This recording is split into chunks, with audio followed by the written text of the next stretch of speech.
Fala pessoal, tudo beleza? Eu sou o Danilo e hoje eu vim aqui falar para vocês a respeito desse jogo aqui, ó, Spartacus. Spartacus é um jogo de traição, um jogo de intriga, um jogo de política e jogo de gladiadores. Em Spartacus você é um Dominus e você compete com os demais jogadores para conseguir 12 pontos de influência. Esse é o objetivo do jogo, 12 pontos de influência.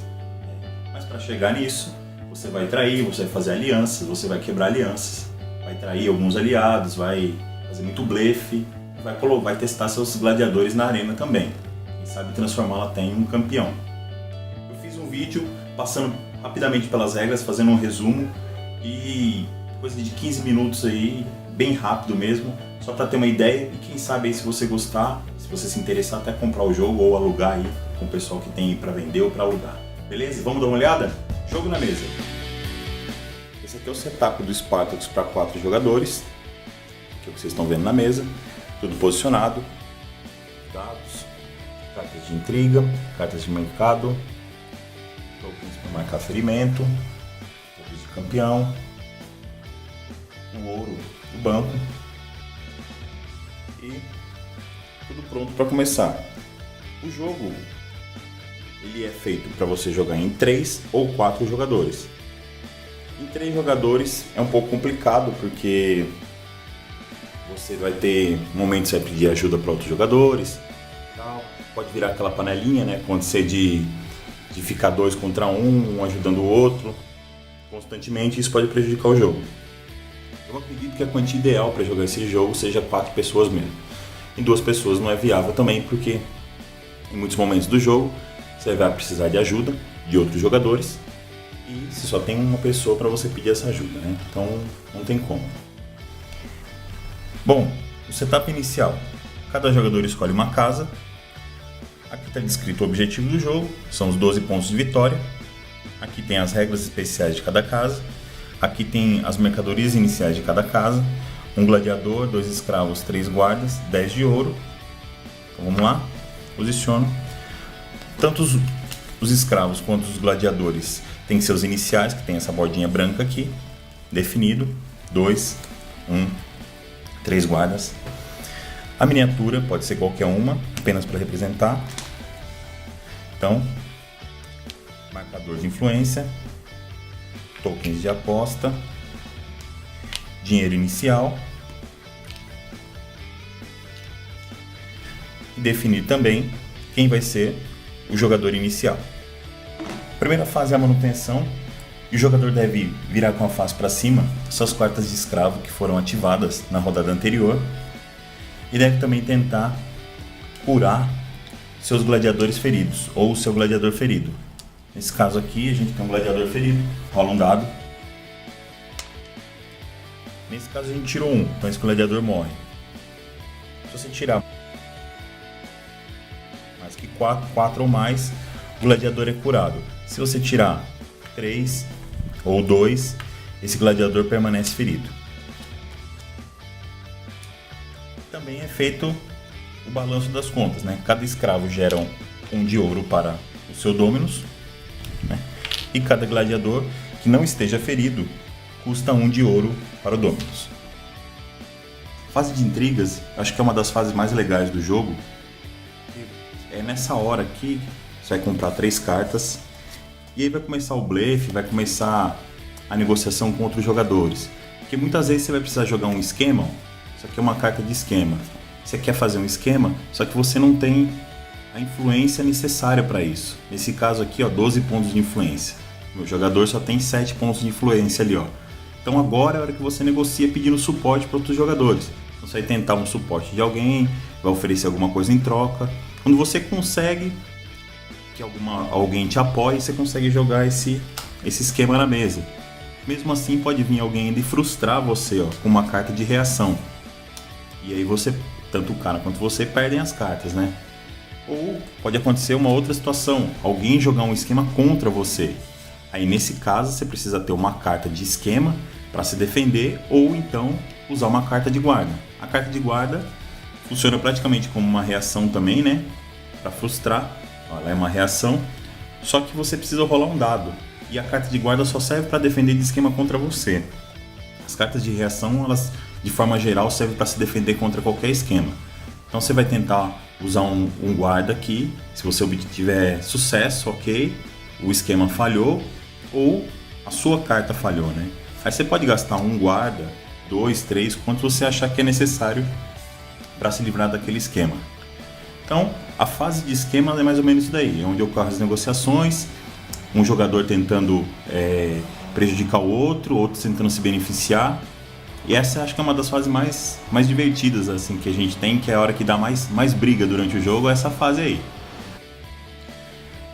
A fase do mercado, ela inicia da seguinte forma: todos os jogadores eles podem negociar os seus guardiões, os seus escravos, os seus guardas entre eles.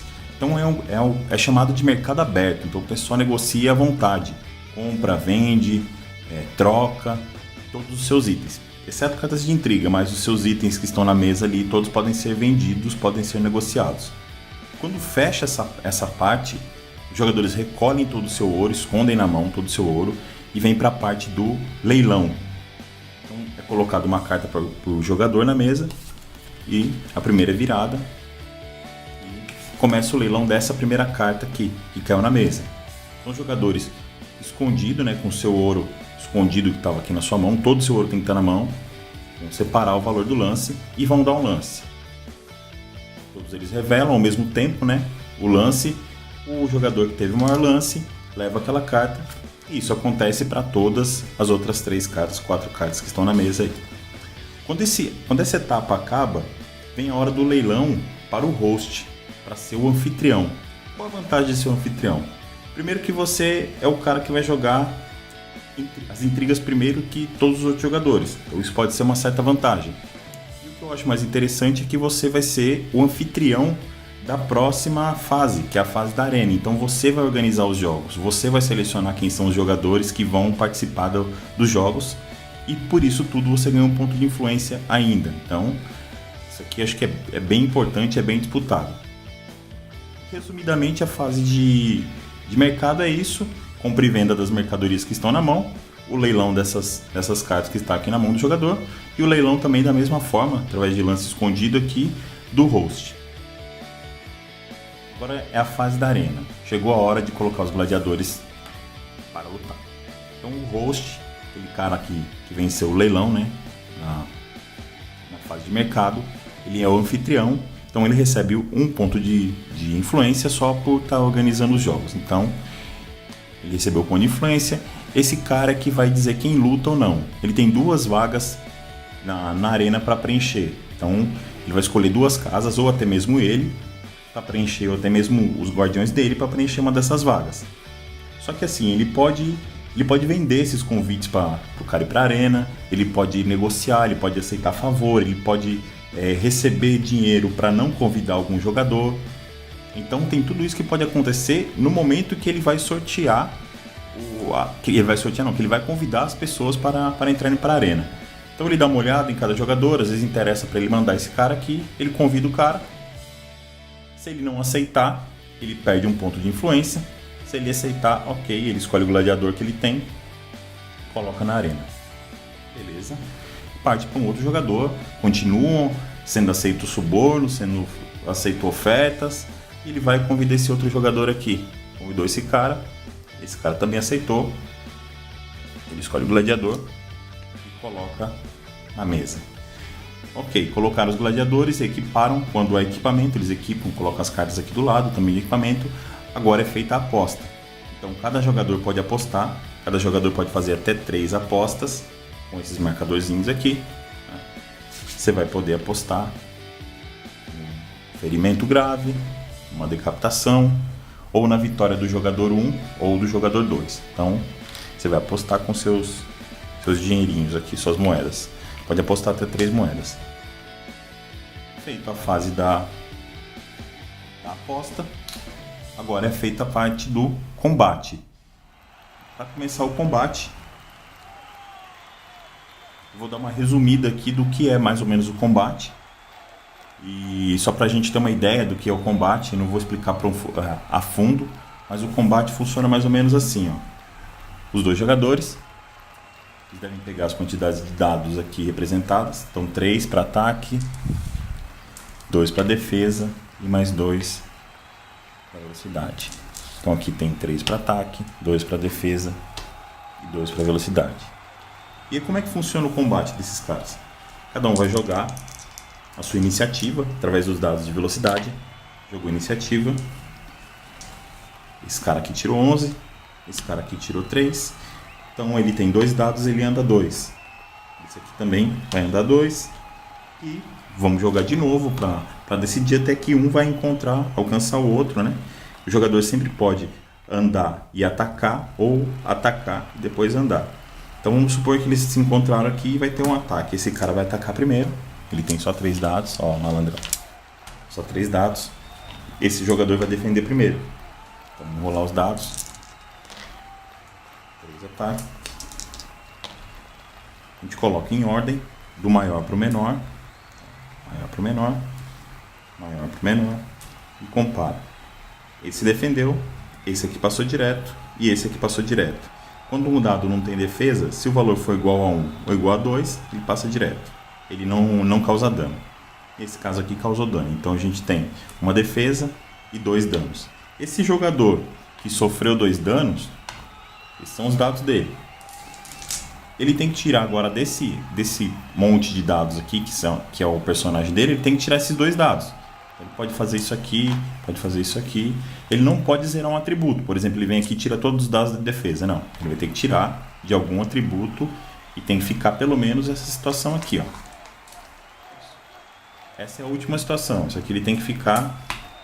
Quando ele chega nessa situação aqui, é o momento mais perigoso, porque se ele tomar mais 1 de dano, ele se rende. E aí ele está na mão daquele carinha lá, chamado de host, o anfitrião. E esse cara é quem decide se ele vive ou se ele morre, se ele é decapitado. Então, muito atento nessa hora aí. Se ele tomou 2 danos nesse momento, quando ele está aqui, ele toma 2 danos, ele já está ferido de cara, ele já está ferido, tombado, mas ainda existe a mesma situação. O anfitrião, de novo, ainda pode decidir se ele vai viver ou se ele vai morrer. Beleza? E quando ele toma um dano tão grande que você precisa retirar os 3 dados ou mais, né? Os últimos 3 dados dele, então ele já é decapitado logo de cara e ele morre. Então, é mais ou menos isso o combate, assim, rapidamente. Tem algumas regrinhas a mais aí, de quando saem 2 dados com valores iguais, tem algumas coisinhas desse tipo aí, mas isso aí é mais detalhado. Quem ficou ferido, né? Quem perdeu a luta, se o cara sobreviveu, né? Se o anfitrião permitiu que ele fique vivo, ele vai sobreviver ferido, exceto no caso dele ter se rendido, né? Quando ele retira somente um dado aqui do final. Senão ele está ferido, sobreviveu. E o outro gladiador que venceu vai ganhar um favor. Então ele já tem alguns fãs, ele já é conhecido já. A próxima vez que esse cara entrar na arena para lutar, automaticamente ele recebe 2 de moeda. O Dominus recebe 12 de moeda. 2 de moeda. O Dominus do gladiador vencedor também ganha um ponto de influência. Então já sobe aqui o marcadorzinho de influência para ele, por ele ter vencido. E no decorrer das próximas lutas aí, se esse gladiador continuar lutando e ganhar mais favor, então agora quando ele entrar na arena ele ganha 4 pontos de 4 moedas. E quando ele acontecer isso aqui, são 3 vitórias, automaticamente ele se torna um campeão. E o campeão nunca pode ser decapitado. O campeão, ele pode ser decapitado, ele não pode ganhar o polegar para baixo. Nunca pode o Dominus, o host, dizer que ele tem que morrer. Os jogadores que têm favor também, se o host, né, se o nosso anfitrião decidir que ele morra, cada vez que ele fizer, se ele perder uma luta, ele vai pagar 1 de influência para cada favor que esse cara tem. Então, fica difícil aí mandar executar um cara que é famoso. É isso aí, pessoal. Esse aqui é um pequeno resumo das regras. Legal? Então é isso aí, pessoal. Espero que vocês tenham gostado. O objetivo do vídeo é esse mesmo, passar pelas mecânicas do jogo para você observar e falar, pô, eu gosto, eu não gosto disso aí, eu acho legal. Tentei ser o mais breve possível, só dar uma visão geral do conteúdo do jogo, de algumas fases. E esse é o objetivo, cara. Espero que vocês tenham gostado. Beleza? Valeu, um abraço, tudo de bom.